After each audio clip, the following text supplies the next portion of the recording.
ఉత్తమము అంటే శ్రేష్టమైనది, బెస్ట్ వన్.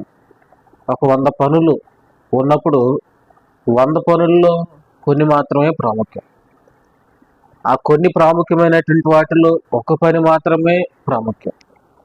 మరియకు అనేకమైన పనులు ఉన్నాయి, మరియకు అనేకమైనటువంటి తలంపులు ఉన్నాయి, మరియకు అనేక ఉద్దేశాలు ఉన్నాయి. కానీ ఈ ఉద్దేశాలన్నిటిలో, ఈ తలంపులన్నిటిలో, ఈ పనులన్నిటిలో ఏది ఉత్తమమైనది అనేది ఎంపిక చేసుకోవటం అనేది నిజంగా సవాలుతో కూడింది. కొన్నిసార్లు ఆ ఎంపిక చేసుకున్నటలో, ఉత్తమమైన వాటిని ఎన్నుకున్నటలో మనం తికమక పడుతూ ఉంటాం, కన్ఫ్యూజ్ అవుతూ ఉంటాం. దేని కూడా తీసివేయలేం కదా. ఇది శ్రేష్టమైంది, ఇది ఉత్తమమైంది, ఇది ఉత్తమమైంది, అన్ని కావాలి, అన్ని చేయాలనేటువంటి తలంపు మానవుడికి ఉంటుంది.